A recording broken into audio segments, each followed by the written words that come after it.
ينادي فؤادي بليل السكون بدمع العيون براجع الصدى لك الحمد إني حزين শীত এলেই চোখে পড়ে নতুন আমেজ। কেউ ব্যস্ত শীতের পোশাক নিয়ে, কেউ ব্যস্ত শীতে ত্বকের সুরক্ষা নিয়ে, কেউ ব্যস্ত শীতকালীন খাবারের রেসিপি নিয়ে, আর কেউ মশগুল পরকালীন পাথেয় অর্জনে। সত্যি শীতের এই আগমনে নেককার মুমিনগণ খুবই আনন্দিত হন।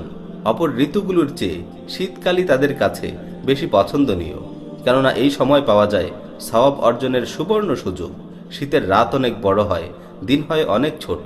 এতে একদিকে দীর্ঘ সময় রাত জেগে ইবাদত করা যায়, আবার দিনে খুব সহজেই নফল সিয়াম পালন করা যায়।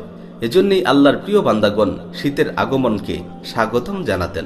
আব্দুল্লাহ ইবনে মাসউদ রাদিয়াল্লাহু তাআলা আনহু বলেন, মারহাবান বিশশিতা তানজিলু ফীহিল বারাকাহ ওয়া ইয়াতুলু ফীহিল লাইলু লিল কিয়াম ওয়া ইয়াকসুরু ফীহিন নাহারু লিসিয়াম। শীতকালকে স্বাগতম, কেননা শীতকালে বরকত নাজিল হয়। আল্লাহর সামনে নামাজে দণ্ডায়মান হওয়ার জন্য রাত অনেক দীর্ঘ হয় এবং নফল সিয়াম পালনের জন্য দিন হয় অনেক ছোট। হাসান বসরি রাহিমাহুল্লাহ বলেন, নি'মা জামানুল মুমিনিশ শীতা লাইলুহু তাওয়ীলুন ইয়াকুমু ওয়া নাহারুহু কাসীরুন ইয়াসুমু। মুমিনের জন্য চমৎকার সময় হচ্ছে শীতকাল। এর রাত অনেক দীর্ঘ, তাতে মুমিন বান্দা আল্লাহর সামনে নামাজে দণ্ডায়মান হতে পারে, আর দিন অনেক ছোট, তাতে সে নফল সিয়াম পালন করতে পারে। মুসনাদে আহমদে বর্ণিত হয়েছে, আস-সাওমু ফিশ শিতা আল গনিমাতুল বারিদা। শীতকালের রোজা হচ্ছে সহজে অর্জিত গনিমতের ন্যায়। হাদিস শরীফে আরো বর্ণিত হয়েছে, আর শীতা উ রবিউল মুমিন। শীতকাল হচ্ছে মুমিনের বসন্তকাল। ওমর রাদিয়াল্লাহু তাআলা আনহু বলেন, আর শীতা উ গনিমাতুল আবিদিন। শীত হচ্ছে বান্দাদের জন্য গনিমত। আবু হুরায়রা রাদিয়াল্লাহু তাআলা আনহু ইরশাদ করেন, আলা আদুল্লুকুম আলাল গনিমাতিল বারিদা। আমি কি তোমাদেরকে সহজ গনিমত সম্পর্কে জানিয়ে দেব না? লোকেরা বলল, হ্যাঁ, আমাদের তা জানিয়ে দিন। অতঃপর তিনি তাদেরকে বললেন, আস-সিয়ামু ফিশ শিতা। তা হচ্ছে শীতকালের রোজা।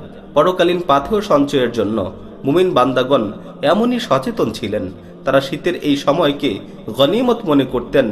শীতের কষ্টকে উপেক্ষা করে রাতের দীর্ঘ সময় তারা আপন রবের সামনে নামাজে দণ্ডায়মান হতেন, সুললিত কণ্ঠে পবিত্র কুরআন তিলাওয়াত করতেন। আর দিন ছোট হওয়ার কারণে শীতকালের বেশিরভাগ সময় দিনে নফল সিয়াম পালনে কাটিয়ে দিতেন। হে পরকালের পথের যাত্রী, শীতের মতো এই সহজ গনিমতের ব্যাপারে উদাসীন থেকো না। রাতের এই দীর্ঘ সময় কেবল ঘুমিয়ে কাটিয়ে দিও না। মহান রবের সন্তুষ্টির লক্ষ্যে শীতের কষ্ট উপেক্ষা করে ভালোবাসার পরিচয় দাও। বেশি বেশি নফল সিয়াম পালনের এই তো সুবর্ণ সুযোগ। মহান আল্লাহ আমাদের জন্য এই শীতকালকে নেক আমলের বসন্তে পরিণত করে দিন। আমিন ইয়া রাব্বাল আলামিন।